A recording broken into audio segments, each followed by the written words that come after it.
Oh my gosh, look at the Bantha dance! Pew pew weapon sounds, are you serious? Each and every time we get new LEGO Star Wars gameplay, we get yet another glimpse at just how huge this game is going to be, and the amount of detail and care put into even the smallest of things. Look at the facial expressions. Welcome to another episode of 50 Insane Details, a series where I find Easter eggs, details, and state the obvious. Today, I'm going to take you through a bunch of details from the new gameplay and developer interviews, some stuff you might have missed in LEGO Star Wars The Skywalker Saga.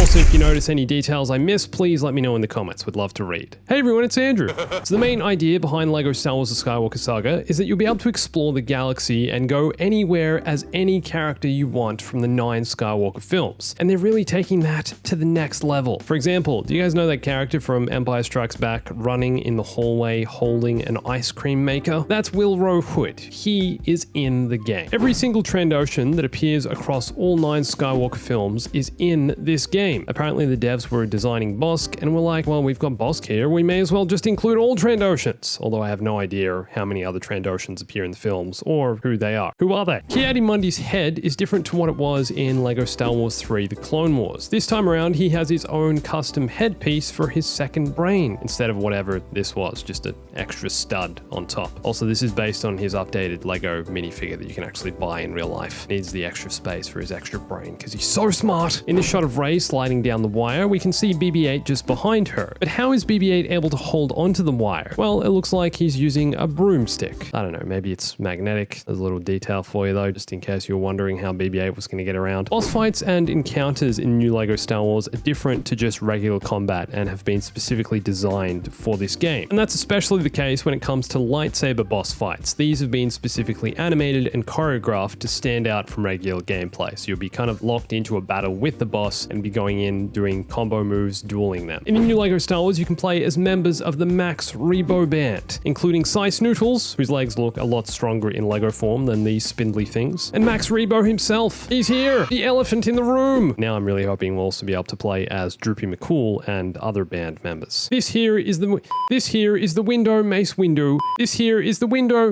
Oh, this is hard to say. This here is the window Mace Windu eventually gets thrown out of. Really cool seeing this moment recreated from the film. When Kylo is fighting Luke goes full Matrix underneath Kylo's lightsaber, just like he did in The Last Jedi. And I'm pretty sure this is a cutscene, but hopefully we can also do this mid-fight, mid-gameplay. Just, press the Matrix button and down Luke goes. So what you're looking at here is a progress report on every location and mission in Attack of the Clones, which gives us an insight into how moving between the open world and missions works in new LEGO Star Wars. So it looks as though each film will open with a cutscene, which will then spawn you in the open world. So this one here would be the scene when Padme's ship is blown up after landing on Coruscant, and then you're able to explore the Coruscant Federal District where the Senate building is located. After this, we have the first mission in Attack of the Clones, Assassination, which appears to be the chase for Zam Wesell through the city streets in Spears. We saw a brief clip of that in the last gameplay trailer. After this, we're back into the open world in the Uskru District, where the nightclubs are and where you'll also hopefully be able to buy some death sticks. And from here, it looks like you'll be given further objectives in the open world. You'll then be able to head to the Jedi Temple, take a walk through the archives, and research the Toxic Dart as Obi-Wan. And after this, you'll unlock Kamino, where you'll eventually end up fighting Jango in a boss fight. You'll then hunt Jango to Geonosis in a space battle, then it transitions to Anakin on Naboo and Tatooine searching for his mother, then Geonosis searching for Obi-Wan, after which you'll play the Geonosis arena battle and eventually fight Count Dooku. Attack of the Clones will then end with another cutscene, and it seems as though each film is going to play out quite like this. So all up, it looks like there are 5 missions in total per film, but most of the story will be told through the open world itself, and the way it changes and evolves around you as you move between each objective and follow the story of the film, while also wandering off the beaten track, discovering side missions, collectibles, and who knows what other surprises. Lots of stuff. The Jedi Temple on Coruscant, specifically the archives, looks stunning. This here in the center of the room is one of the desks Obi-Wan uses to search for Kamino. I'm sorry. If an item does not appear in our records, it does not exist. And Anakin stabs her. Obi-Wan here is making his way through the archives, just going for a little stroll. Here we can see a bust statue of a Jedi, similar to what we see in the archives in the film. And down each aisle appears to be a hologram picture of a Jedi on the wall. And it looks like if you walk up to each of these and interact with the eye symbol, the game will share some info about each Jedi. This here is Mace Windu. It'll probably tell you he was once thrown from a window and wasn't seen since. And I'm pretty sure this next one here is Count Dooku before he became a count. And this is likely a reference to the deleted scene from Attack of the Clones in which the librarian and Obi-Wan briefly discuss Dooku's history as a Jedi. As Chewbacca here is sliding down this rope, in the background we can see Tarful and Yoda, or maybe it's Yaddle. It's kind of hard to tell from this distance. All the devs seem to be really pleased about the fact that Yaddle is in the game too, and why wouldn't they be? We all are. First ever appearance of Yaddle in a video game. In the background we can also see a vanilla Star Destroyer just parked on the beach. Perhaps we'll be able to go inside this giant thing. Also, a few LAATs fly over, along with a Wookiee catamaran, all of which will be flyable in the game. These porgs on Arc 2 are playing baseball with Anakin's lightsaber, a Lego stud, and a Rebel pilot's helmet, nearly taken off Rey's head. As the doors open to the revealed Death Star in Cloud City, we can see a mug on the table with a Jawa's face. Also, isn't it crazy how literally every single Lego stud has the Lego logo? The attention to detail, man. This here is our first proper look behind the scenes at the Entity engine, developed by TT Games, spelt NTT. You get the pun? LEGO Star Wars: The Skywalker Saga will be the first and the last game to use this engine, as there have been rumors of stability issues, and apparently the engine is quite limited in what it can do. But I mean, it can bring us literally the biggest LEGO game of all time, so surely it can't be that bad, right? No matter what character you play as, if you wear a helmet, your character's voice will change to sound like they're actually wearing a helmet. Another small detail that just adds so much more realism. You'll also notice in this scene there are multiple characters that follow you around. We can see Chewbacca, C-3PO, and it looks like a bunch of Bespin guards are following Lando, so I think certain characters in the game will actually be followed by other certain characters in specific locations. I think there was another shot in an older trailer where Phasma was being followed by a group of stormtroopers. Here's a quick look at one of Obi-Wan's idle animations. Clearly deep in thought, wondering when Anakin is going to betray him. Also wondering where he can get some death sticks on Coruscant. Also, it looks like you can walk through this door on the right. Hopefully inside you can buy some death sticks. Where are you going, master? For a drink.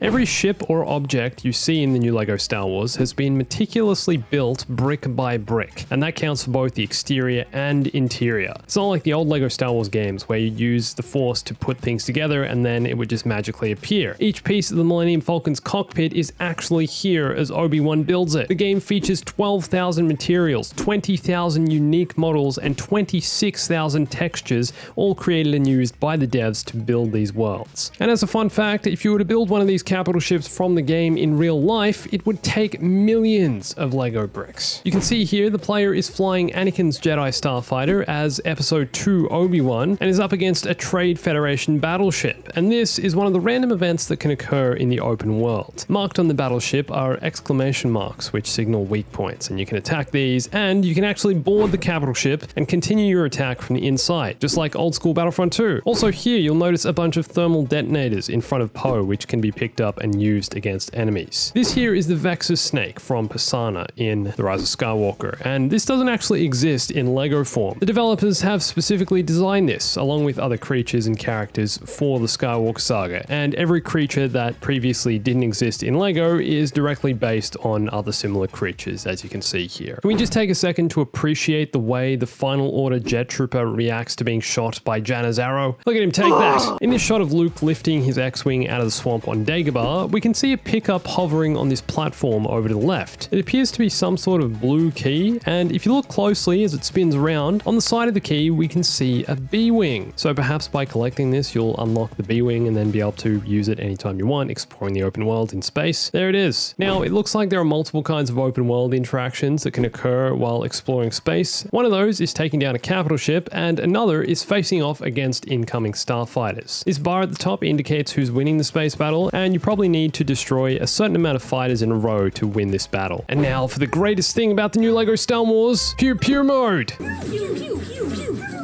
All weapon sounds are replaced by pew pews. Amazing! This is actually a returning feature from LEGO DC Supervillains, was originally in that game. And in this latest trailer, we also got a good look at exactly how mumble mode works. All it does is replace the characters' voices with mumbles. The animation and mouth movements remain the same, so it's just the audio that changes.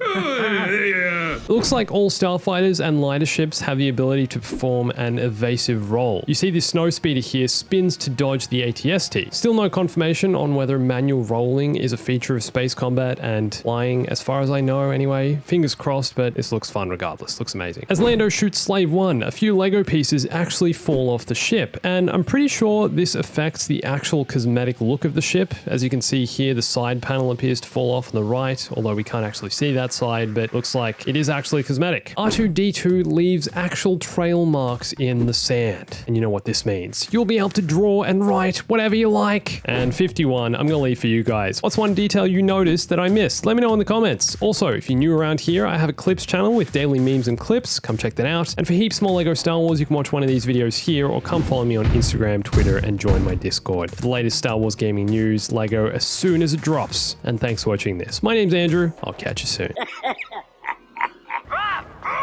Stay bombastic.